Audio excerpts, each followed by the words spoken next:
Hello दोस्तों, बात करते हैं IDFC first bank limited stock के। आप देखिए कि बेहतरीन स्टॉक हमारा चला था पिछले दिनों और उसके बाद दबाव में आया। बजट रैली के टाइम पे थोड़ा सा रिकवर करता हुआ दिखाई दिया है ये स्टॉक हमारा। 48 रुपये 30 पैसे का स्टॉक है। नेक्स्ट वीक की मूव क्या रहेगी हमारी, किस तरह से भाग सकता है, कुछ बड़ी खबरें आई हैं जिसके बारे में बात करेंगे। और लगता है कि अगला हफ्ता जो होने वाला है बहुत धमाके भरा होने वाला है। बहुत ज्यादा कुछ अगले हफ्ते में प्रिडिक्ट होगा हमारा। बहुत ज्यादा कुछ आईडीएफसी फर्स्ट बैंक बताएगा कि आगे आगे की मूव क्या होनी चाहिए। होल्ड कर सकते हैं आप 2 साल 3 साल के लिए या नहीं कर सकते हैं। किस तरह का आप एक मोमेंटम सेट होता है अगले हफ्ते में, उसके ऊपर डिपेंड करेगा कि फरवरी का महीना हमारा किस तरह से जाने वाला है। क्योंकि जो बजट का बबल था वो बस्ट हो चुका है और वहां से मुझे लगता है कि अगला हफ्ता जो होगा वो सोलरली आईडीएफसी फर्स्ट बैंक के इंटरनल प्रॉस्पेक्ट, इंटरनल फंडामेंटल्स के ऊपर ही डिपेंड करेगा कि किस तरह से आप आईडीएफसी फर्स्ट बैंक के स्टॉक को देखते हैं और कितना इसमें निवेशक आता है, कितना इंटरेस्टेड है, कितना नहीं इंटरेस्टेड है। ठीक है, तो कुछ बड़ी खबरें आई हैं उनके बारे में बात करेंगे। नेक्स्ट वीक के मूव के बारे में बात करेंगे एंड मोस्ट इंपॉर्टेंट की लंबा टारगेट क्या लेके चल सकते हैं आप इसमें। किसी को बाइंग करनी है तो नेक्स्ट वीक क्या बाइंग के लिए हो सकता है या नहीं, उन सभी खबरों के बारे में बात करेंगे। तो अगर आप चैनल पर नए हैं तो चैनल को सब्सक्राइब कर दो and hit the bell icon so that you get the notification on time. चलिए शुरू करते हैं। बात करें अगर आईडीएफसी फर्स्ट बैंक की तो वॉल्यूम बहुत अच्छा आ रहा है, हालांकि दबाव में रहा है। वॉल्यूम पिछले दिनों थोड़ा सा कम हुआ है। और सबसे पहले मैं डिलीवरी परसेंटेज की बात करूंगा, फिर वैद्यनाथन जी का एक स्टेटमेंट आया उसकी बात करेंगे, वो बहुत इंपॉर्टेंट है। आप देखिए कि हमारी डिलीवरी है वो बढ़ती हुई दिखाई दी है और यही मैं बात कर रहा हूँ कि अगले हफ्ते में जो एक धमाका हो सकता है वो इसी की वजह से मुझे लगता है कि जब भी डिलीवरी में ग्रोथ आती है, जब भी डिलीवरी बढ़ती है हमारी, वहां से लगता है कि अब हमारा जो स्टॉक है वो ऊपर जाता हुआ दिखाई देगा। और पिछले दिनों मैंने आपको मनी कंट्रोल का भी एक आर्टिकल दिखाया था जहां पर उन लोगों ने बाय कॉल दिया था। और जब भी किसी स्टॉक में बाय कॉल आता है तो उस स्टॉक की ग्रोथ तय होती है। जैसे पंजाब नेशनल बैंक में मोतीलाल ओसवाल ने सेल कॉल दिया था जब वो स्टॉक हमारा 36 रुपए पर था और वो स्टॉक गिरते गिरते 32 रुपए 65 पैसे 32 रुपए 50 पैसे के आसपास तक हमारा स्टॉक गिरा था। तो जब भी कोई ब्रोकरेज हाउस कोई कॉल देता है, चाहे वो बाय की हो, चाहे वो सेल की हो, चाहे वो न्यूट्रल की हो, उसका असर बाजार पर दिखाई देता है। और इस समय पर भी मनी कंट्रोल की तरफ से बाय कॉल आई थी और टारगेट उन्होंने 42 का रखा था। हालांकि मुझे लगता है कि इस अगर महीने की बात करें, फरवरी की बात करें, तो 60 रुपीज तक हमारा आईडीएफसी फर्स्ट बैंक का जो स्टॉक है वो आसानी से जा सकता है। बट स्टिल आप देखिए कि डिलीवरी परसेंटेज में हमारी बहुत अच्छी ग्रोथ हुई है और जिसकी वजह से हमारी जो आने वाली जर्नी है, आने वाला जो हमारा मोमेंटम है वो सेट होता हुआ दिखाई दे रहा है। ये किस तरह से हमारा स्टॉक आने वाले दिनों में परफॉर्म करेगा। ठीक है, तो आप देखिए कि आईडीएफसी फर्स्ट बैंक का एक खबर है। खबर की बात करते हैं कि वी वैद्यनाथन जी की स्टेटमेंट आई है, we don't want to be in infrastructure, just want to be a fantastic consumer bank, वी वैद्यनाथन आईडीएफसी फर्स्ट बैंक। तो 5 फरवरी की हालांकि खबर है, बट उसके बाद इसका जो असर है वो थोड़ा सा लेट दिखाई देगा। अगले हफ्ते में देखेंगे कि जो इसका असर है वो दिखाई देता हुआ मिलेगा। इन्होंने बोला कि द बजट है surprised us, growth is back from the throes of a pandemic and things are indeed looking up. What's your view? No doubt about it, all indications that are coming across all sector, be it FMCG or sales of tractors or vehicles, everything is looking up now. तो एक interview type है ये और यहाँ पर बहुत सारी चीजों के बारे में इन्होंने बोला। जो मेन पॉइंट है मैं आपको वो बताता हूँ। इन्होंने बोला कि there is no challenge in the MSC and SME book. The challenge was in the large corporate and infrastructure exposure. Our infrastructure exposure at the time of the merger was 22,000 crore. We are very aware that infrastructure has to be come down because it has its own challenges. We have brought down the infrastructure book down to rupees 11,000 crore. Our game plan is to bring it down to almost nil over the next 2 or 3 months, 3 years. तो यहाँ पर इनका जो infrastructure book है वो 22,000 करोड़ के आसपास का है और वो उसे 11,000 करोड़ तक डाउन लेकर आ गए हैं और अगले 2 से 3 सालों में उसे निर तक लेके आएंगे। क्योंकि आईडीएफसी फर्स्ट बैंक को सिर्फ एक कंज्यूमर बैंक बनना है।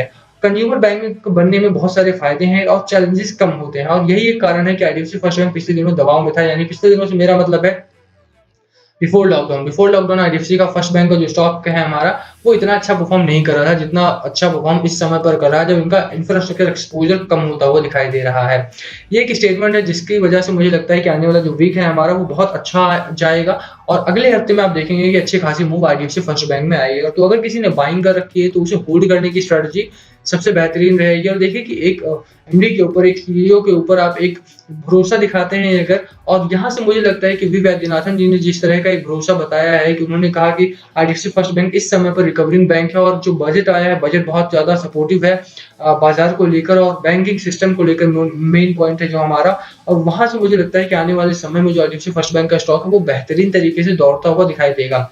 अब चार्ट पर चलते हैं देखने के लिए कि कौन कौन से लेवल इंपॉर्टेंट है कल के लिए, यानी मंडे के लिए आपको कौन कौन से लेवल वॉच करने हैं उसकी बात करते हैं कि मंडे को क्या टारगेट लेके चल सकते हैं, मंडे की ट्रेडिंग सेशन में किस तरह का एक मोमेंटम सेट होता हुआ दिखाई दे सकता है। तो देखिए हम चार्ट पर हैं अभी और चार्ट हमारा ठीक ठाक दिखाई देता है। बहुत अच्छा नहीं कहूंगा मैं इसे और बहुत बुरा भी नहीं कहूंगा क्योंकि पिछले दिनों जो गिरावट हुई थी लगा था कि वहां से संभल नहीं पाएगा, बट स्टॉक ने क्या जबरदस्त रिकवरी दिखाई है वहां से। और अच्छी खासी रिकवरी के बाद एक डाउनफॉल आता है। वो डाउनफॉल हमें फ्राइडे को ट्रेडिंग में देखने को मिला था और फ्राइडे की कैंडल हमारी रेड बनती हुई दिखाई दी। स्टॉक में ओवरऑल अगर हम बात करें चार्ट की, तो टेक्निकल्स थोड़ी से दबाव में जरूर है, क्योंकि इस समय पर जो स्टॉक है हमारा वो बेयरिश जोन में है।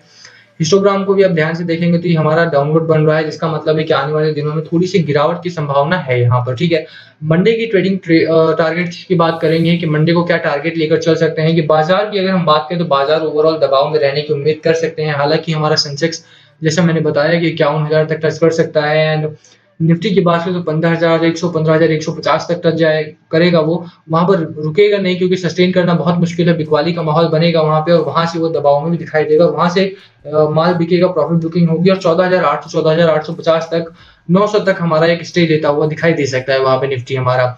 इसी के साथ अगर हम बैंकिंग सिस्टम में आईडीएफसी फर्स्ट बैंक की बात करें तो आप देखिए कि यहाँ से एक 49 रुपये 50 पैसे का हमारा पहला टारगेट हो सकता है, अगर हमारा स्टॉक ऊपर की तरफ जाता है तो। ठीक है, और मोस्ट प्रोबेबली हमारा स्टॉक ऊपर की तरफ ही जाएगा। इस समय पर 48 रुपये 30 पैसे के आसपास हमारा स्टॉक ट्रेड कर रहा है और यहाँ से मुझे लगता है कि 49 रुपये 50 पैसे तक 49 रुपये तक हमारा आसानी से जा सकता है स्टॉक। जिस तरह का मूवमेंट बना हुआ है, जिस तरह की खरीदारी है, जिस तरह की बाइंग कॉल्स आ रही है इस स्टॉक में, उस हिसाब से लगता है कि 49 रुपये 50 पैसे तक हमारा स्टॉक आसानी से जा सकता है कल की ट्रेडिंग सेशंस में। जिस तरह की खबरें आई हैं वो भी बहुत अच्छी हैं आईडीएफसी फर्स्ट बैंक को लेकर। आप देखिए कि अगर सपोर्ट जोन की बात करें तो 45 रुपये 70 पैसे के आसपास एक स्ट्रॉन्ग सपोर्ट जोन भी बनता है हमारा। और अगर स्टॉक हमारा डाउनवर्ड जाता है तो यहाँ पर एक हॉल्ट लेता हुआ दिखाई दे सकता है, क्योंकि वॉलेटाइल मार्केट में आपको दोनों लेवल्स के लिए तैयार रहना होता है हर समय पर। और दोनों लेवल्स हमने आपके लिए सेट कर दिए हैं कि 49 रुपये 50 पैसे का हमारा एक टारगेट हो सकता है इस वॉलेटाइल मार्केट में। और हम लोअर साइड की बात करें तो 45 रुपये 70 पैसे के आसपास हमारा डाउन साइड का टारगेट हो सकता है। अगर स्टॉक फॉल करता है तो 45 रुपये 70 पैसे का अगर हॉल्ट लेता है तब तो बहुत अच्छी बात है। अगर यहाँ से डाउनवर्ड जाएगा तो बुलिश जोन हमारा प्रिवेल करेगा मार्केट में और अगले कुछ दिन हमारा आईडीएफसी फर्स्ट बैंक डाउनवर्ड ही रहने की उम्मीद कर सकते हैं आप। बस मोस्ट प्रोबेबली हमारा 47 रुपये 70 पैसे का सपोर्ट जोन ब्रेक नहीं करेगा और ये ऊपर ही रहेगा। 49 रुपये 50 पैसे तक हमारा स्टॉक जा सकता है, एक जो रेजिस्टेंस जोन है। और अगर ये इसे ब्रेक करता है हमारा तो आसानी से 51 रुपये का एक लेवल है हमारा, उसको ब्रेक करता हुआ दिखाई दे सकता है। ठीक है, तो उसके लिए भी आपको तैयार रहना है कि अगर हमारा एक 49 रुपये 54 पैसे का जो एक रेजिस्टेंस जोन बन रहा है वो ब्रेक होता है तो स्टॉक हमारा आराम से 50 रुपये 40 पैसे तक ऊपर जा सकता है। ठीक है, कल की ट्रेडिंग सेशंस की बात कर रहे हैं हम। अगर बहुत ज्यादा 10% का 9% का एक ग्रोथ दिखाई देती है तो वहां तक ये स्टॉक हमारा आसानी से जाएगा और ग्रोथ दिखाई देगी इस स्टॉक में। जिस तरह के प्रोस्पेक्ट बन रहे हैं मुझे लग रहा है कि ग्रोथ दिखाई देगी इस स्टॉक में और अच्छा खासा पॉजिटिविटी आएगी इस स्टॉक में।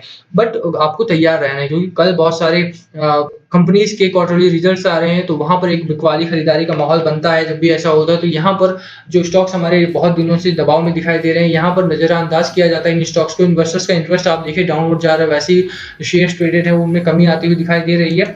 इसीलिए मुझे लगता है कि यहाँ पर एक मीडियम टर्म की ग्रोथ देखने को मिल सकती है, चाहे वो ऊपर की साइड हो चाहे वो डाउन साइड हो। और बाजार जिस तरफ करवट लेगा उसी तरफ हमारा आईडीएफसी फर्स्ट बैंक भी जाता हुआ दिखाई दे सकता है। ठीक है, तो आपको नीचे के लेवल की भी ध्यान रखना है और ऊपरी लेवल की भी ध्यान रखना है। दोनों लेवल्स को मैंने बता दिया। जिस तरह मार्केट हमारा करवट लेता है उसी साइड हमारा मार्केट बाजार भी उसी साइड हमारा स्टॉक भी जाता हुआ दिखाई दे सकता है। ठीक है, तो आपको दोनों लेवल्स पर नजर रखनी है। मोस्ट इंपॉर्टेंट डिलीवरी परसेंटेज बहुत अच्छा आ रहा है हमारा। तो अगले हफ्ते में चाहे मंडे की बात करें चाहे ट्यूसडे की बात करें, बड़ा धमाका होने की उम्मीद आप पूरी तरह से कर सकते हैं कि अगला हफ्ता हमारा पॉजिटिव रहेगा और 52 का जो हमारा शॉर्ट टर्म टारगेट है वो पूरा होता हुआ अगले हफ्ते में दिखाई दे सकता है। तो इसी के साथ वीडियो खत्म करते हैं। वीडियो पसंद आए तो वीडियो को लाइक करना, चैनल पर नए हो तो चैनल को सब्सक्राइब कर देना, hit the bell icon so that you will get the notification on time. Thank you for watching.